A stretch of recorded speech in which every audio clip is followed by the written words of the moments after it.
اس نے جواب دیا، تو مجھے مل گیا اس لیے کہ تو نے خداوند کے حضور بدی کرنے کے لیے اپنے آپ کو بیچ ڈالا ہے۔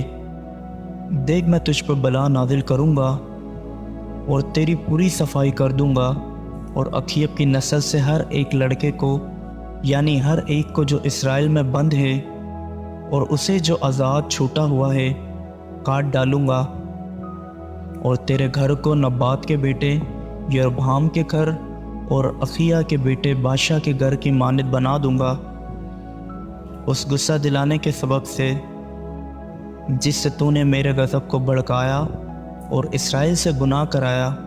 اور خداوند نے ایزابیل کے حق میں بھی یہ فرمایا کہ یزریلی کی فصیل کے پاس کتے ایزابیل کو کھائیں گے۔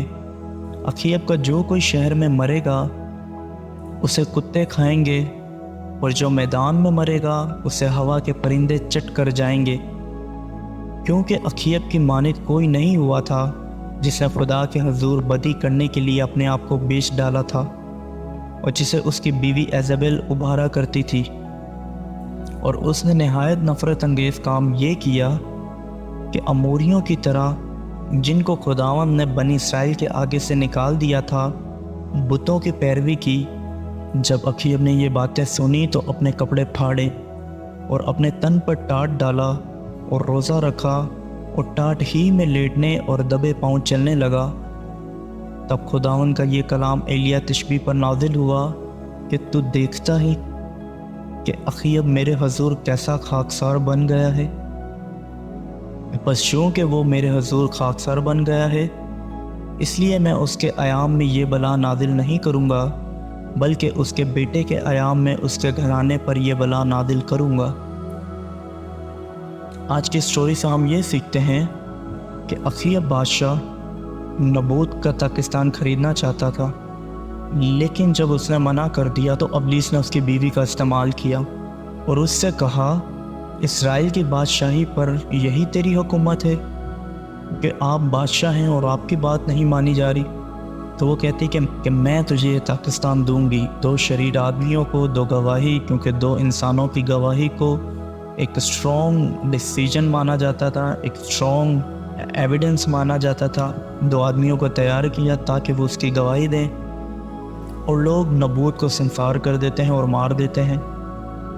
اب دیکھیں کہ بادشاہ کی ایک غلطی سے اور اس کی بیوی کی ایک غلطی سے خدا کتنی بڑی سزا کا حکم کرتا ہے، اور خدا اخیب کو کہتا ہے کہ جو کوئی اخیب کے شہر میں مرے گا اسے کتے کھائیں گے، اور جو میدان میں مرے گا اسے ہوا کے پرندے چٹ کر ڈالیں گے۔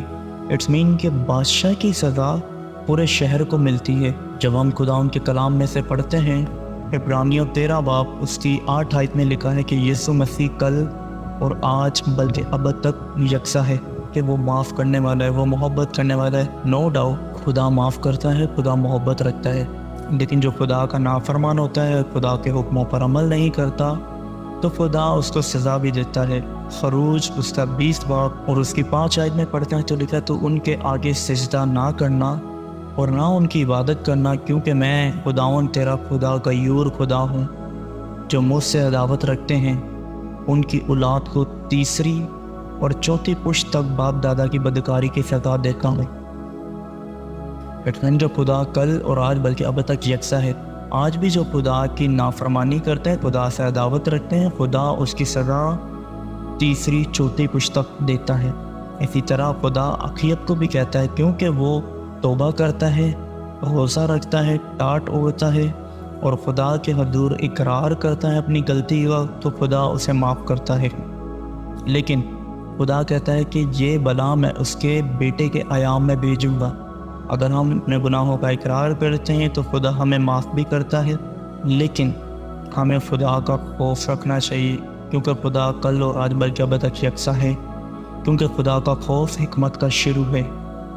جب ہم کلسی اس کے 3 باب کی 5 آیت میں بھی پڑھتے ہیں، اس کا ریفرنس میں ایک اور رکھنا چاہتا ہوں، بس اپنے ان اعضاء کو مردہ کرو جو زمین پر ہیں، یعنی حرام کاری اور ناپاکی اور شہوت اور بری خواہش اور لالچ کو، جو بت پرستی کے برابر ہے۔ اٹس مین کہ اگر جو ہم لالچ کرتے ہیں، یہ دیکھیں لالچ کیا ایزابیل نے، تو خدا نے اس کی سزا ان کو دی۔ خداوند تیرا خدا غیور خدا ہے۔ خدا کہتا ہے کہ جو مجھ سے عداوت رکھتے ہیں ان کی اولاد کو تیسری اور چوتھی پشتہ باپ دادا کی بدکاری کی سزا دیتا ہوں۔ اور اگر ہم لالچ کرتے ہیں تو خدا کے خلاف گناہ کرتے ہیں اور خدا اس کی سزا ہمیں دیتا ہے۔ وہ کسی بھی صورت میں ہو سکتی۔ آج ماڈرن ڈیز میں اگر وہ سزا ہو تو وہ بے روزگاری کی بھی ہو سکتی ہے، نافرمان اولاد ہو سکتی ہے، بھانج پن ہو سکتا ہے۔ تو ڈفرینٹ ٹائپ کی یہ اس ماڈرن دور میں یہ سزائیں ہیں۔ اس دور میں لوگ مر جاتے تھے اسی ٹائم، اور جو بادشاہ ہوتے تھے اس کی سزا اس کے پورے شہر کو ملتی تھی۔ لیکن آج اگر ہم جو بدکاری یا خدا کی دعوت رکھتے ہیں، خدا کے حکموں پر عمل نہیں کرتے، تو اس کی سزا خدا ہمیں انڈیفرنٹ وے میں ہمیں دیتا ہے۔ تو آج میں آپ کو یہ میسیج دینا چاہتا ہوں کہ خدا کے کلام کو پڑھیں اور خدا کا ڈر اور خوف میں رہتے ہوئے اپنی زندگی کو گزاریں اور اس کے حکموں پر عمل کریں۔